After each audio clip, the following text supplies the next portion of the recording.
Boy, them boy with Thorn, boy. Roach came up. Roach normally fights at 130. He came up to 135. Hey, listen, they got a rematch. They got a rematch. That fight was good. And obviously, I've seen a lot of boxers come out and say, Tank lost. When I looked at the scorecard, I think maybe going into round 7, maybe 7 or 8, maybe 7, I think Tank was up on the scorecard. I expected to see a knockout. I expected to see it come at the hands of Gervonta Tank Davis against a dude that I thought was undersized, that I thought was not on the same level. Roach is not just your average everyday opponent. Roach is a person who knows Tank, who's been around Tank his whole life. This is a different fight. You can't put Roach to the side. ESPN analysts, including Stephen A. Smith and Shannon Sharp, have weighed in on the Gervonta Davis versus Lamont Roach rematch, expressing surprise that their first fight ended in a draw rather than a knockout.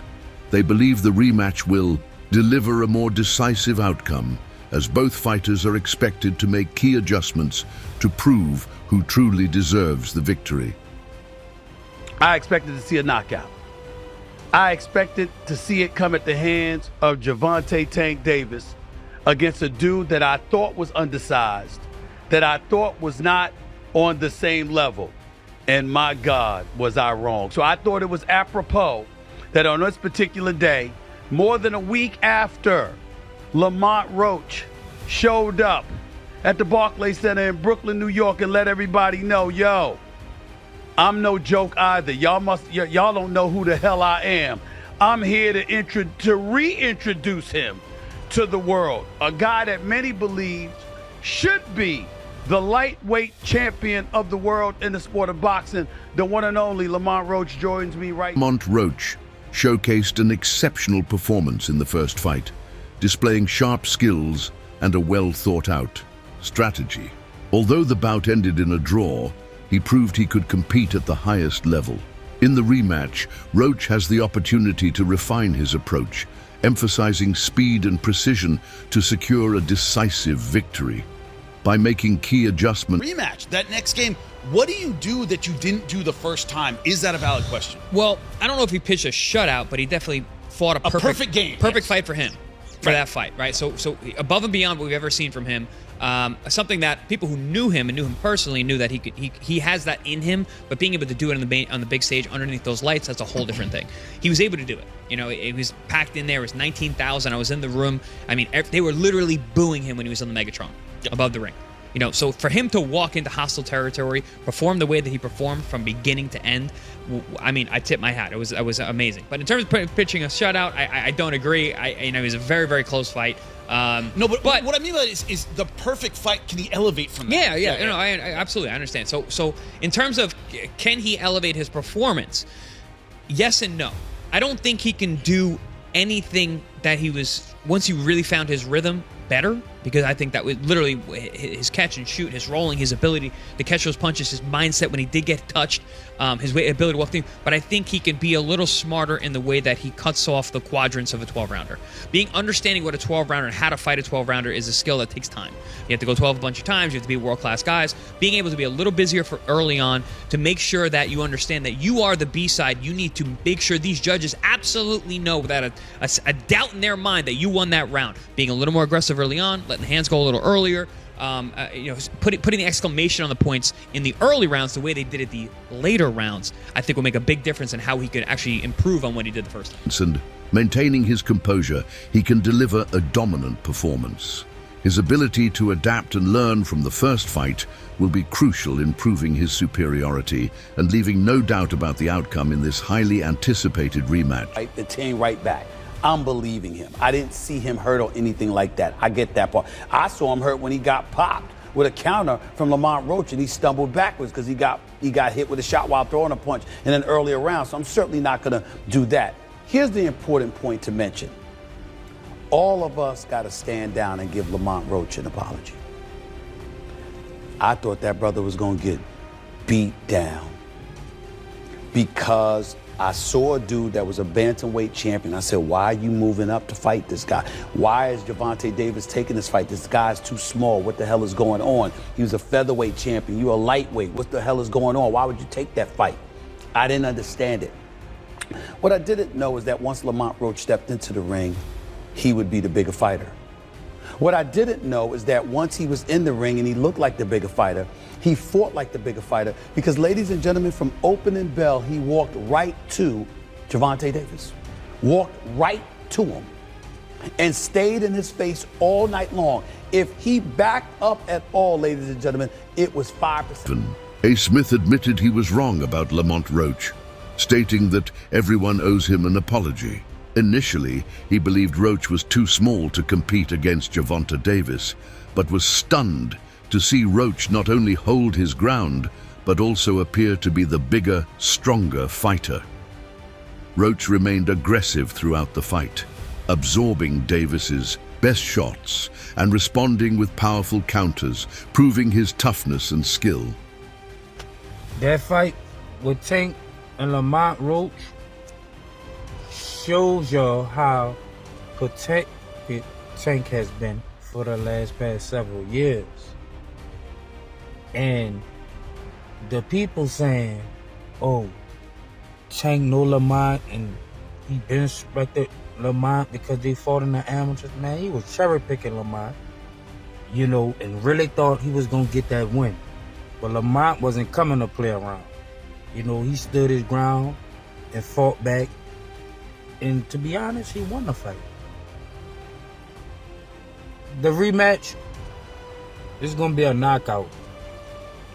In the first bout, Lamont Roach exposed Gervonta "Tank" Davis for his long-standing pattern of carefully selecting opponents. For years, Tank has faced criticism for cherry-picking fights that play to his strengths while avoiding tougher challenges.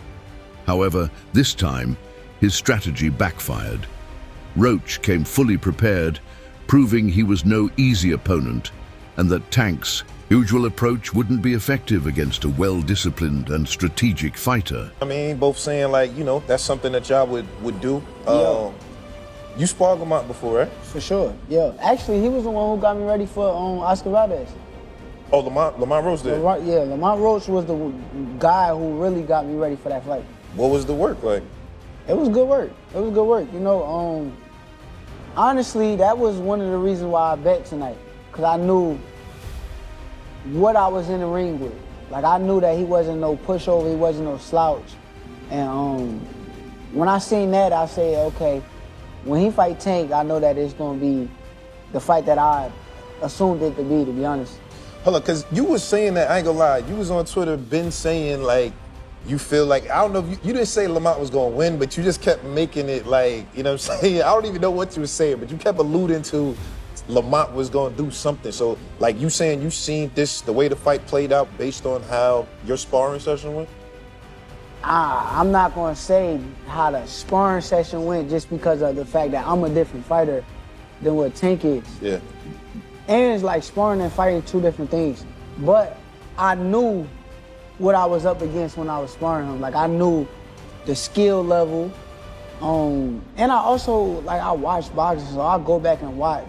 And these guys go back and watch, and they looking like, okay, well, he was in front of this guy, so it was this, but styles make fights. And I know that Tank is shorter. He's fast, but Lamont got good defense. And I just knew exactly how that fight was gonna go. I told everybody that Lamont was gonna be the one pushing forward. Tank was gonna be the boxer, and it literally looked exactly how I thought it was gonna look. How did you see the actual fight? Like, let's break it down, because you was ringside. You sat. I saw you on Twitter. They showed the videos of you ringside. Shakur Stevenson analyzed Lamont Roach's performance, highlighting how effectively he executed his strategy. Having previously sparred with Roach, Stevenson had first-hand experience of his skills and was confident in his abilities, even placing a bet on him to win. While Tank Davis is undeniably fast, Stevenson pointed out that Roach's exceptional defense was key in neutralizing Tank's offense, making it a highly competitive fight. I really felt like he was in control of the fight. I think Tank had good moments, but I feel like when he was boxing boring, he was more so in control. That's when he was kind of like in control of the fight for me. And when he kind of like tried to fight, yeah, I felt like Lamont was on point. Stevenson further elaborated that Tank's performance in this bout was uninspiring. While Tank had a few good moments, Stevenson believed Roach had the upper hand overall. He noted that Roach was more precise and consistent in his attack, making a strong case for his victory. Although Tank landed some powerful shots, they weren't enough to decisively shift the fight in his favor. And the rematch, he'll be able to prove himself. I don't really believe there was a reason to call out a knockdown if you don't call Roach's shit a knockdown as well. They both was on the knee, pause. They both took a knee. So it cancels each other's out. It's either both are knockdowns or none. And neither are, so what we talking about? No, they definitely hate Tank. That part is a fact. Nah, I don't. I'm saying not in saying general. us. In general. I'm just saying, like, couldn't wait. He got to Mayweather level where people hate him. When you do well enough, people look for you Success breeds to. that. Yeah, that's good. Success breeds that. When you that's a fact. Either they love you or they hate you. There's no in betweens. No longer indifferent for you because everyone knows. A rematch between Tank Davis and Lamont Roach is highly likely, especially since Tank has expressed interest in running it back. However, it remains uncertain whether this will be his next fight. With other names on his radar, Tank may choose to redeem himself in a different matchup before stepping into the ring with Roach again. Regardless of when the rematch happens, Tank will be determined to reassert his dominance after the unexpected and humbling outcome of their first encounter. I gotta ask about fights. Gervonta Davis, draw with Lamont Roach. People looking at it as controversial because of the whole knee. What'd you think of the fight? It was a great fight, you know. I had it 7-5 Tank, or you can make it the draw, but I feel like Lamont, he did good. He did a great job, actually. You know, I just don't think he did enough to pull it off. You know, and I feel like people was overlooking what Tank was doing in the first like 5-6 rounds. You know, he was like boxing and frustrating him a little bit. You know, but Lamont, like I said before, Lamont did a great job. You know. Yeah, some people had it Tank, some people had it draw, some people had it Lamont. Do you think Tank gets a lot of criticism for not knocking Lamont out and Lamont not being a big name, so they overblow it? I think so. Yeah, and I feel like people just don't like Tank to